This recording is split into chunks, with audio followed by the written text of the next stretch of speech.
Thinking about buying the FLIR TG165-X thermal camera? This review is for you, but here's what surprised me. This popular tool has some serious flaws that could cost you time and money.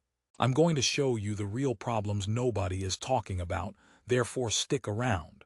For the best price, click the link in the description.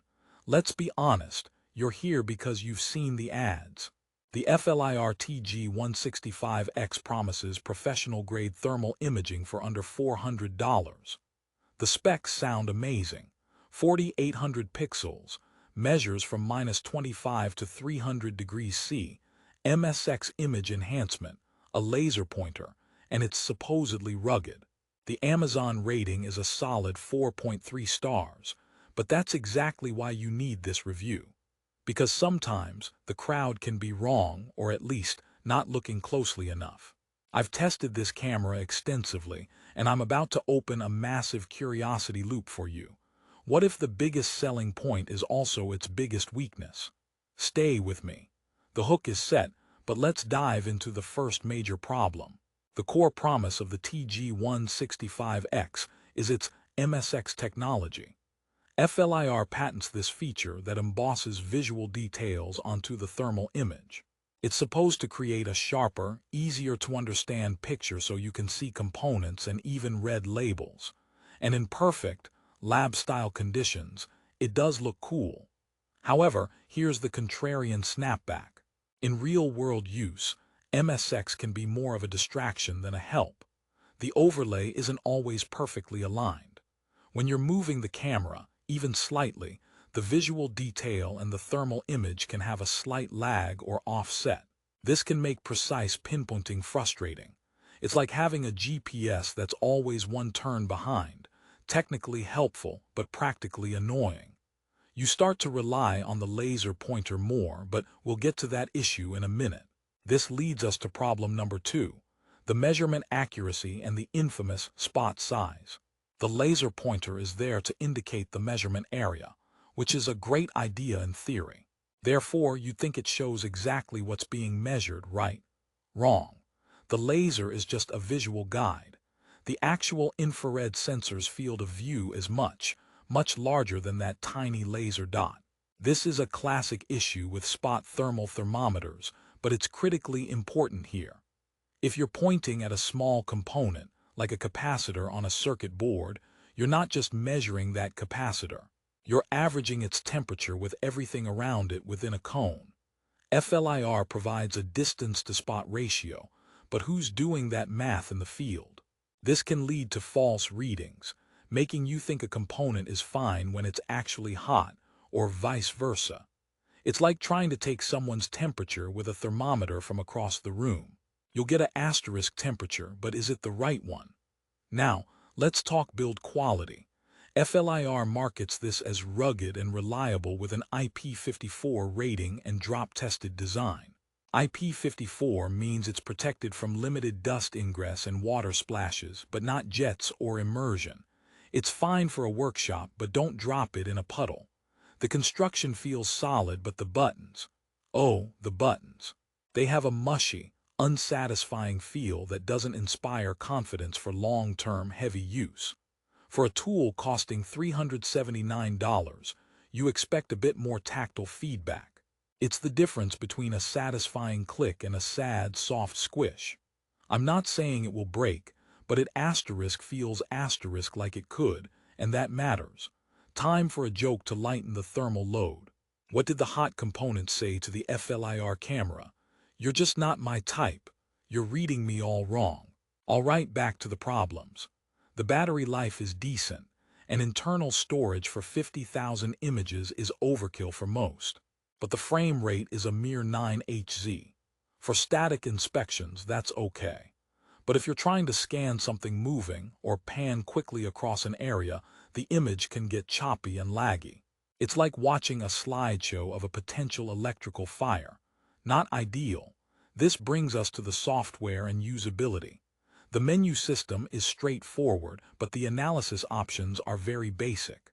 You get spot temperatures and a basic palette. There's no ability to set specific emission coefficients for different materials unless you use the FLIR Tools mobile app. And that process is clunky. You have to connect via Wi-Fi, sync, and adjust. In the field, you just want to point and shoot with confidence, not become a smartphone app DJ. The on-camera simplicity is a double-edged sword. Easy for beginners but limiting for anyone needing precise data. It's a thermal camera that doesn't want you to get too technical. Is that a feature or a flaw? Let's open another loop.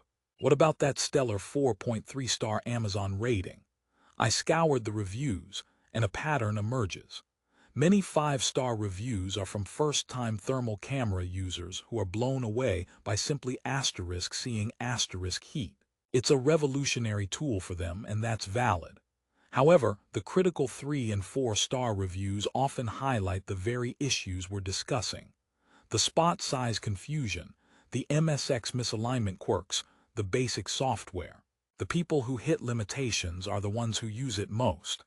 It's the classic gateway drug to thermal imaging. It shows you the magic, but you quickly want more control, more precision, more speed. But then you look at the price of the next model up, and you get thermal sticker shock. Therefore, you're stuck in a $379 middle ground. Joke number 2. This camera is like a moody artist. It gives you an interesting interpretation of the heat, but don't ask it for exact numbers. Let's talk about the warranty, because it sounds fantastic. 2 years on the camera, 10 years on the detector. That's a strong promise from FLIR. But, and this is a big but, warranties are for when things break. The issues I'm highlighting aren't about breaking. They're about performance and design limitations that are baked into the product. The warranty won't give you a faster frame rate or a better distance-to-spot ratio. It protects the hardware, not your expectations. So, who is this camera actually good for? If you're a homeowner wanting to find drafts, check for overloaded circuits in your panel, or look for hot spots in your engine bay, it can be a helpful diagnostic tool. The all-in-one aspect is its real strength. It's a visual thermometer. But if you're a professional electrician, HVAC technician, or building inspector who needs reliable, precise, and actionable data, the limitations become glaring. You might spend more time second-guessing the readings than fixing problems. For pros, this might be a backup or a preliminary scout tool, not your daily driver. The value proposition gets shaky. Is $379 for a maybe tool a good investment? Joke 3. Using the TG165-X for professional work is like bringing a butter knife to a sword fight.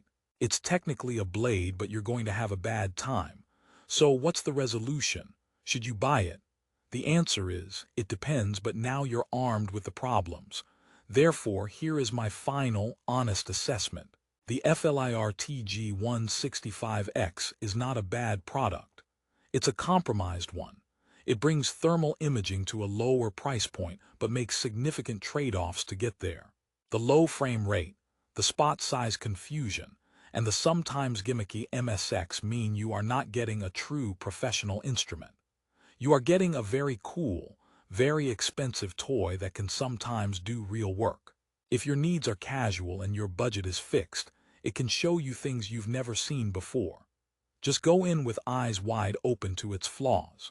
However, if your livelihood depends on accurate thermal data, you should strongly consider saving for a model with a higher resolution sensor, a faster refresh rate, and more robust analysis software. It will cost more, but it will save you more in the long run through confidence and accuracy. Final joke. This review is like a thermal image of the TG165-X. I hope I've highlighted the hot spots and the cold, hard truths. I've shown you the problems nobody is talking about. You now know the MSX alignment quirk, the spot size illusion, the mushy buttons, and the software limitations. Therefore, you can make a smart decision. If you've decided this is the right tool for you despite its flaws, or if you just want to check the latest price, use the link in the description below. That's where you'll find the best deal on Amazon. Thanks for watching this honest review.